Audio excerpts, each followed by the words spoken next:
Nessa girl, y'all been getting on me about this Married to Medicine, and let me tell you something.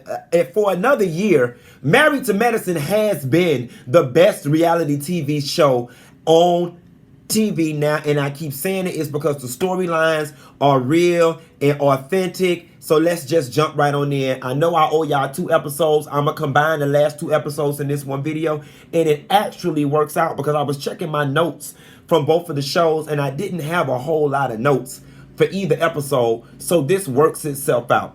2 episodes ago, Cecil decided he gonna move back in, and he says he gonna put the clothes in the basement and let Simone keep the closet. Well, that's good, Simone, because some of his clothes was at Tammy's house in the basement anyway, so they used to being down there with the spiders and the moths or whatever.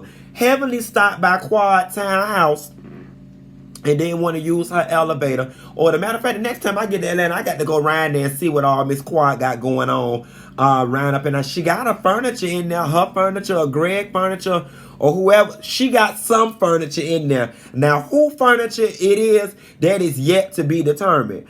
Jackie decides she gonna be treat Curtis king for a day, and then Heavenly talking about every night daddy eats steak and coochie. Let me tell y'all something. Heavenly is about the most saved but cool, professional, yet street person I know. Y'all don't let Heavenly fool y'all with all that. I was stuck in the room like Anne Frank with no damn windows and no damn lights. Heavenly a little street, and I love everything talking about daddy eats steak and coochie. Now on to Toya and Eugene. Toya gets on my last nerve, and I'm gonna tell you why. Toya acts so spoiled, like she Paris Hilton or somebody. Now, based on what you done showed us about your background, Toya, that you had an average upbringing just like most people. Okay, parents was divorced, parents living check to check, but you didn't have no BMW in the 10th grade. You didn't have no red bottoms on at the prom. So I'm not understanding how and when Toya done got so bougie. Not to mention, it ain't like y'all been rich for 20 years and you been richer longer than you have been poor. So when Eugene came to her and told her that they got to make more space for the HVAC, I'm not understanding what the problem is. First of all, and I don't feel like I drug Toya deep enough on this. Toya, every time we see you, you got on pedal pushers and a t-shirt. So I'm not understanding why you need 2 floors of closet for basically some jean shorts. I missed the memo. There has never been a point in which I've watched Married to Medicine and Toya's fashions have stood out. If anybody's fashions stand out, it's Mariah. You know, Mariah comes through. Miss Quad comes through. Dr. Jackie comes through in a very classy, conservative way. You recognize Simone for her lack of fashion, okay? Heavenly is just a normal black woman, and that's fine. Toya, I put you in the Heavenly box. Like, you be dressed like a nice black woman. Somebody nice mama going to PTA. So if there was anybody on the show I'm expecting to have a 2-foot closet, a 2-story closet, and need all this closet space, it would be either Quad Mariah, and I can honestly foresee Dr. Jackie having a bunch of DVF dresses needing two stories. But Toya, quiet as it's kept, from the looks of things, your ass gonna have 2 stories of air, because fashion is not like, I'm just not understanding. So when Eugene was like, we need to take some room for the closet, damn bitch, you already got a whole nother second level. What's a little 5x5 space for the HVAC? But see, Eugene, you better than I am, because what I would do, I put a box air conditioner in there for that bitch, since she want to be so stingy. And see, Toya look like the kind of bitch that'd be like, well, can't you take the square footage out the kids' room so I can continue to have my closet? I don't know why Eugene goes along with this foolishness. I guess he said happy wife, happy life. But Toya, it would seem to me with all the entertaining and stuff that you like to do and all the lack of dressing that you do, that a big ass closet would be the least of your goddamn worries. Quiet as it's kept, it would seem to me that you and Eugene ass would want a 2-story kitchen and not a 2-story closet. Okay, moving right along. Dr. Jackie decided she was going to be do king for the day for Curtis. Now let me tell y'all something. Dr. Jackie is so classy based in this bitch. She didn't even get naked under her apron. She put on a nude cat suit. I know that's right. Dr. Jackie said I'm classy based. Had it been the rest of y'all hoes on Married to Medicine or on Housewives Portia or somebody, y'all would have been butt ass naked up under that damn apron. Dr. Jackie said, not today, baby. I'm an AKA. I got clients, I'm a doctor, and I'm classy based. I understand, Dr. Jackie. Don't you let them have your ass jingling all over the goddamn Bravo. You jingling, baby. No, I ain't, baby. Nevertheless, is it me or when Dr. Jackie kept saying, yes, my king, yes, my king, that shit was making me cringe. Like, I ain't like it. Like, I don't know. I just preferred you called him daddy. All that yes, my king stuff, it just was a little weird for me. Nevertheless, Dr. Jackie, I got one question for you. Why you put that little bit of food on Curtis' plate? It looked like Dr. Jackie put 2 scoops of mashed potatoes, a half a piece of salmon, and 2 scoops of goddamn green beans or asparagus or whatever kind of greens that was. Curtis looked there hungry, but I guess Dr. Jackie had to leave him room to eat that coochie. Like Heavenly said, steak and coochie. But shit, Dr. Jackie's so thin, he about ain't gonna get full off that buffet of coochie either, so I'm not understanding. Put some more food on that man's plate. Curtis is a big ass boy. He's a big ass boy. Heavenly pull her ass back up around Vampire in Brooklyn House. Let me tell y'all something. After this episode, I am convinced that ain't no doctor's office, but that man is running a funeral home, okay? Now, on all the previous, he either running a funeral home or a boarding house for people with drug problems off the street. Because on all the other episodes, it was a black fish opened the door. Not all of a sudden a white man with jeans was opening and answering the door. What kind of establishment is this man running? Dr. Heavenly, I need the Instagram. I need the medical license number. Hell, I need the sign outside the damn. Like, what is going on here? Is he running a practice out of his house? And then my thing is, if it is your house, then why are you never available to open your own goddamn door? And where did that white man come from? And more importantly, where did he walk back to? Like, is they sleeping in there or is there a reception area in that house? And if so, why don't we ever see the reception area? Why don't Heavenly ever sign in? Why don't she ever make a copay? Why don't she ever get him a credit card? I need some understanding on what the hell going on around there in that goddamn Airbnb that man is running a practice out of. I'm just convinced that there's some shady shit going on around there. And that ain't no goddamn doctor, but that's a damn voodoo house. And them people is resurrected from the dead. White boy don't walk in here and answer the damn. I ain't never known no white man to be no damn receptionist. Not saying that they ain't capable of doing it, but I just ain't never seen it. Heavenly sit down and talk with the man and she started crying and she realizes that, and you know, she's been realizing this time and time again, but it's finally solidified that her issues with Mariah really are her issues with her sister. And I get that, y'all, because there are some relationships in my life, some people that I just, like, I couldn't stand from the pits of my soul. And it is not until I watched a lot of Iyanla Vanzant and quite frankly got older that I could understand why I don't like this person. Like, you ever had somebody in your life, you be like, this bitch ain't never did nothing to me, but I just don't like them. And you didn't really know why. So now that I'm getting older, I'm starting to realize why these people bring certain emotions out of me. It's because they remind me of people that I actually don't like, that I know intimately. So I'm glad to see that Heavenly has kind of gotten down to the root of her issue with Mariah.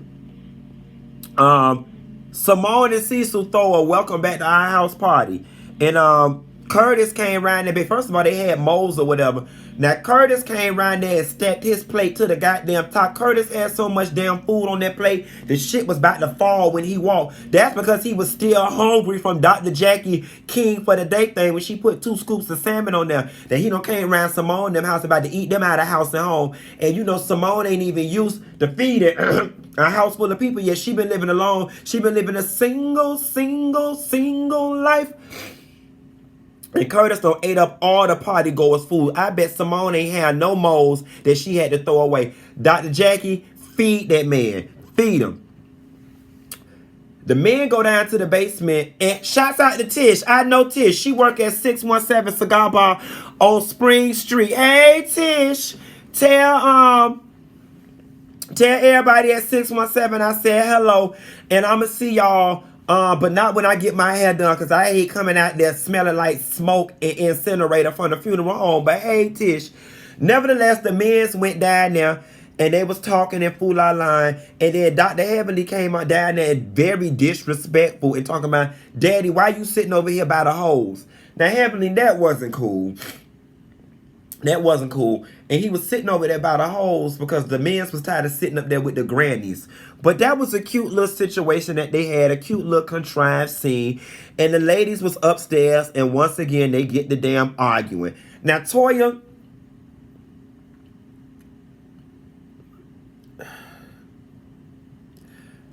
I really want you to get a job next season.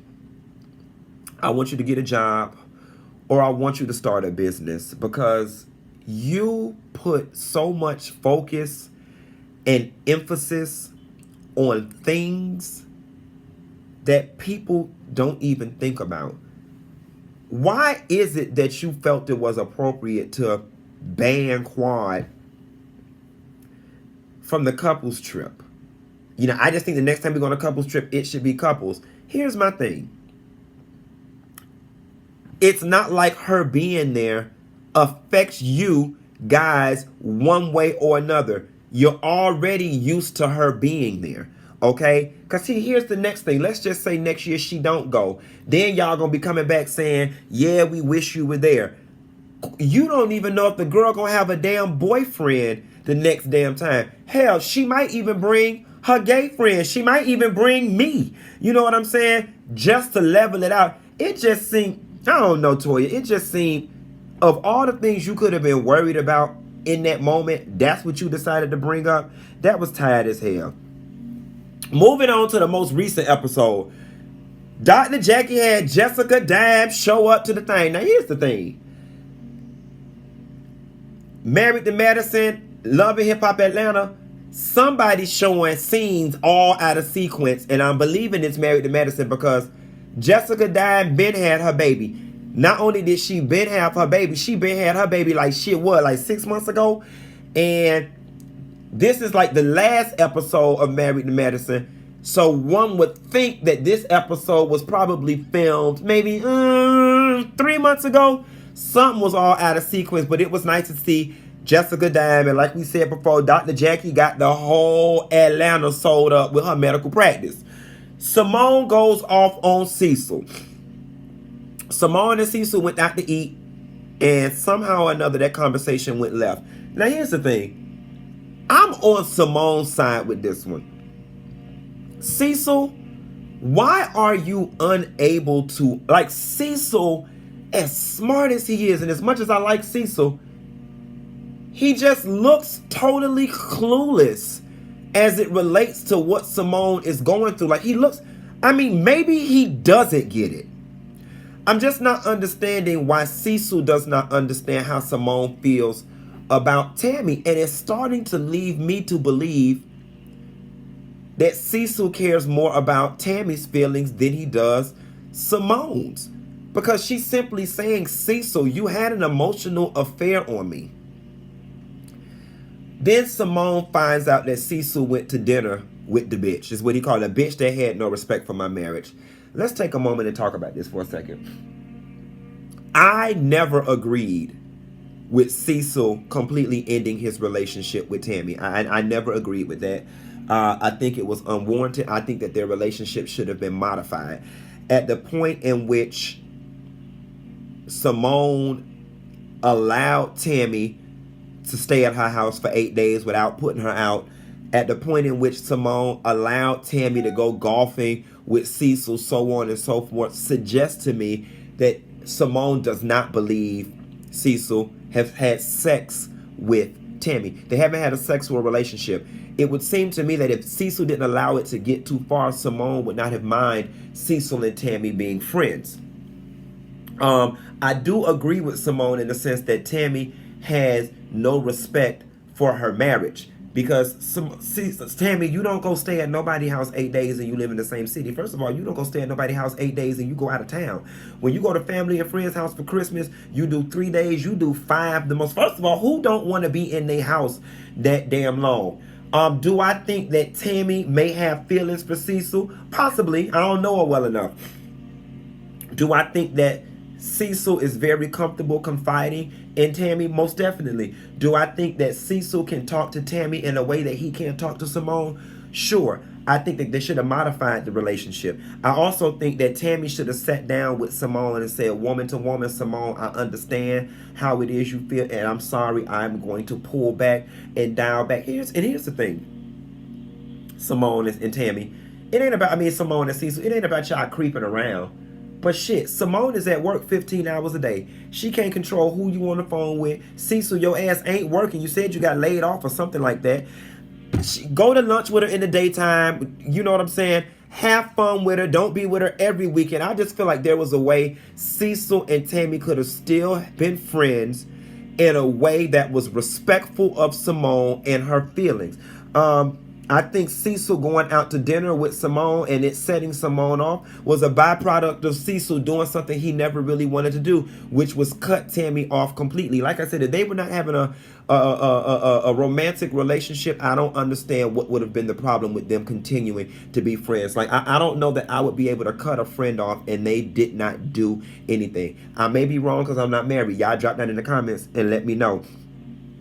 That scene with Mariah going over the fashions with Lauren, that was really cute. I liked it. I like that we see Lauren's whole coming of age. I like the fact that Mariah, see, if anybody need a 2-story closet for their clothes, it might be Lauren. Because Lauren dressed better than Toya, quiet as it kept. Moving right along, it was good to see that. And I always love the scenes with Mariah and her daughter. Toya want to plan another trip. Lord have mercy, Jesus. Toya, that must be your only damn purpose on this damn show, is to plan trip. Ooh, y'all, my leg hurts. Shit, I got to walk this cramp out. That must be your only damn purpose, to plan damn trips. Stay right there, Nessa girl, on the show.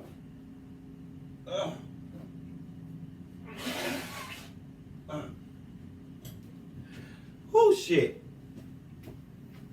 Toya, ooh, I got my drawers on, that PP all in the camera. That must be your only damn purpose, is to plan goddamn trips, Toya, because I'm not understanding. How about you plan to take your ass down to Career Builder or Workforce One so they can help you? Toya, go be a paraprofessional. Go, matter of fact, you love your kids so much. How about you go do 3 days volunteer work down to the school or something? Like, be Miss Toya from the lunchroom. Find you something, or start you a travel agency or a travel concierge business for bougie people. You know enough bougie people. How about you do that? But find you something to do. Mariah and Heavenly meet up at the church. I want to spend a little moment here. I like that they had the conversation. I do feel like, Heavenly called Mariah a liar, said the issue is that Mariah lies. Mariah says that she didn't lie, that her sin was repeating what someone had said. And this is a perfect segue, because I was going to do a whole separate video on this, and I still might. I'm just going to touch on it lightly, about this repeating what somebody said. First of all, I don't think nobody said that about Dr. Damon. Me personally, I just don't see it. To me, that's the equivalent of saying they saw Dr. Jackie out there having lunch with another man and it wasn't her husband. I just don't believe it. I don't believe it. I don't believe it. But here's what we not going to take into 2019. Lazy reads. Telling a woman your man cheating on you. I heard your man was cheating. I know you ain't talking. You bet the streets is talking about what y'all. God, I'm exhausted. Even that shit is so fucking lazy.